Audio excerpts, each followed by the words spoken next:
Next topic is design of column for combined axial load and biaxial bending. This design is designed using SP16. So many charts are available for the design. As per IS 456, members subjected to combined axial load and biaxial bending. This is a clause, and from this it's clear that for a member subjected to combined axial load and biaxial bending, mux by mux1 whole raised to alpha n plus muy by muy1 whole raised to alpha n should be less than or equal to 1. So here mux and muy are the moments about x and y axis due to design loads. Mux1, muy1 are the maximum uniaxial moment capacity for an axial load of pu bending about x and y axis respectively.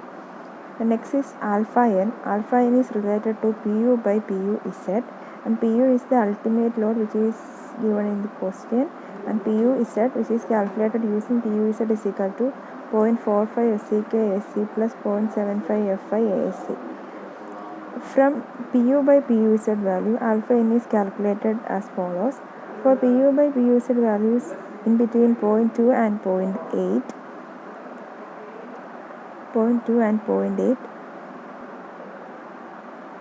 for pu by pu z value in between 0.2 and 0.8, we find the alpha n value.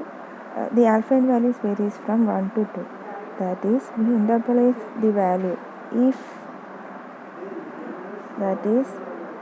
pu by pu z value pu 0.2 to 0.8, alpha n values varies from 1 to 2. If our alpha value pu by pu z value is in between 0.2 and 0.8, we have to interpolate like this, and we get the value of alpha n between 1 and 2. And also, if the pu by pu z value less than 2, the alpha n value is always 1, and if pu by pu z value is greater than 0.8, then alpha n value is always 2. Likewise, we find the mux by mux1 the whole raised to alpha n plus muy by muy1 the whole raised to alpha n. Here mux and muy's are given in question, and mux1 and muy1 are calculated based on SP16 chart, and by assuming a suitable reinforcement percentage, by substituting the mux1, muy1, mux and muy and alpha n value, we had to find out if this equation is less than or equal to 1. If it is less than or equal to 1, our assumed percentage of reinforcement is correct. If it is greater than this value, then we have to assume another reinforcement percentage. So next is the design procedure. First of all, we have to write the given data, that is pu, mux and muy. Here is a biaxial bending, that is a column is bending about x and y axis. So the two types of moments are developed, mux and muy. So the mux and muy values are taken from the question, and then we assume a suitable percentage of reinforcement. We already know that the reinforcement percentage of column, that is minimum reinforcement for column is 0.8% of cross sectional area, and maximum reinforcement of column is 6% of cross sectional area.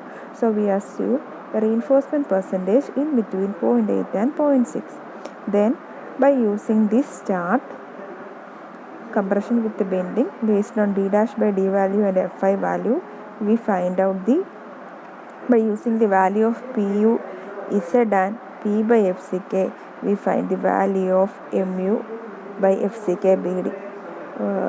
The values respect to x axis is mu x1, and the values related to y axis is mu y1. So likewise, we find out the value of mux1 and muy or mux bar and muy bar Then we find the value of PUX or PUZ based on IS 456, that is 0.45 FCK AC plus 0.75 FI AC. Then find the value of PU by PUX and find the value of alpha n and check whether it is less than 1. So moving to a problem.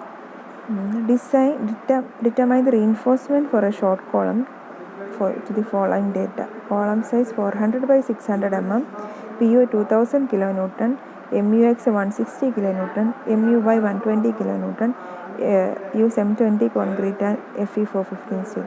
First of all, we have to identify what type of column and identify the type of column. So from question it is clear that it's a short column, and here PU value, MUX value, MUY values are given. So it's a short column subjected to biaxial moment.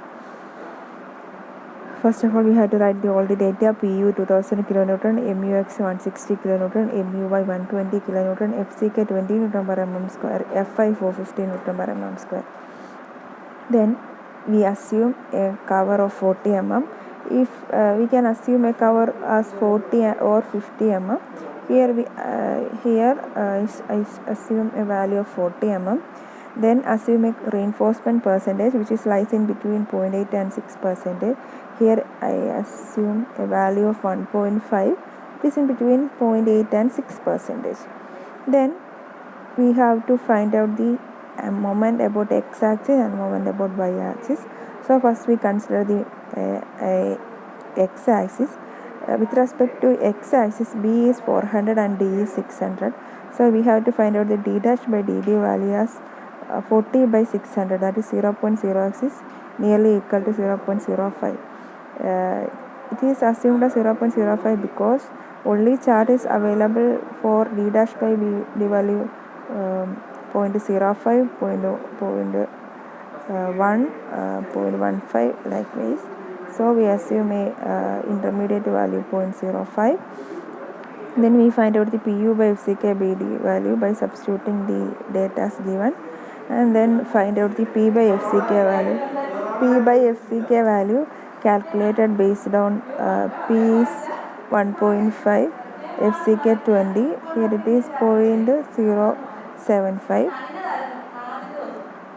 So from chart 31, page number 116, MU by FCK BD square value is 0.11. So MU x1 value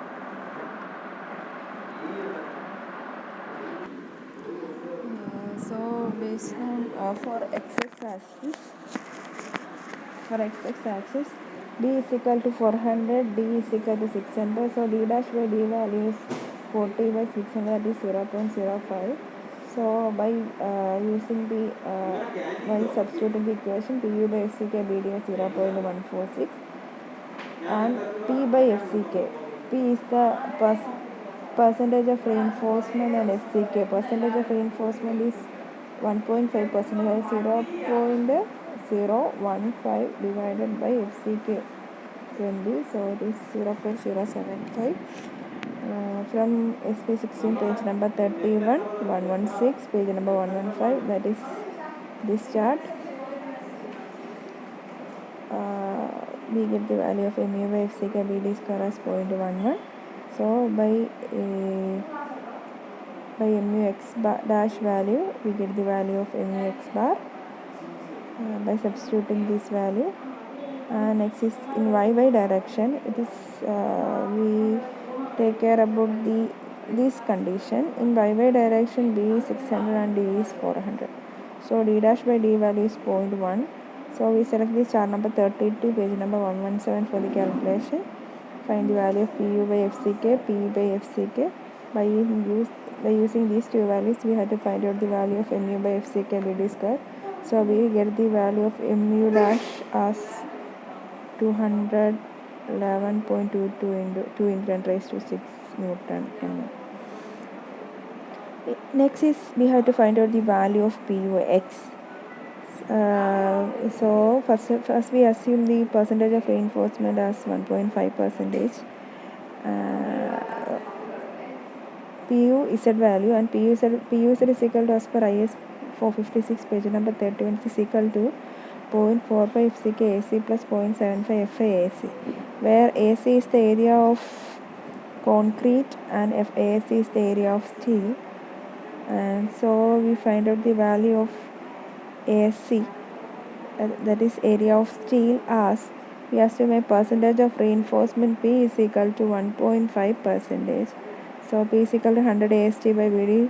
Here we find out the value of AST as 3600 mm square. Then area of concrete is equal to gross area minus area of steel. So we get it as this much mm square. So next we substitute these values in equation for PUZ and find the value of PUZ as 3248.1 kilonewton. So by using the value of PU and PUZ, we find the value as PU by PZ value as 0.615, which is in between 0.2 and 0.8. So as per IS 456, for 0.2 alpha value is 1 and 0.8 alpha value is 0.8, alpha value is 2. So we interpolate the value and we get the alpha value as 1.69, which is in between 1 and 2. Then we have to check the equation for biaxial bending as per IS 456. Mux by Mux bar whole raised to alpha n plus Muy by Muy bar the whole raised to alpha n should be less than or equal to 1. Substitute the values of Mux and Muy, we get the value as 0.699, so which is less than 1. So it's safe, that is our assumed percentage of reinforcement is sufficient to carry the axial load and biaxial bending. Then we find out based on the P value, we have to find out AST. By using this AST value, we design the reinforcement, that is longitudinal reinforcement and transverse reinforcement, like other designs. So assume 20 mm diameter bar, number of bars calculated are AST by A5, which is equal to 11.4, that is 12 mm bar. That is provide 20 mm diameter 12 numbers of bars, so provide 12 numbers of 20 mm diameter bars. Next is lateral ties, which is the least of these two values, and it is get it as 6 mm. Then spacing, which is 300 mm. So we provide 6 mm diameter bars, 300 mm center to center, and then we detailing is done, and the detailing is like this. There is 12 numbers of 20 mm diameter main bar and 6 mm diameter bars at 300 mm center to center.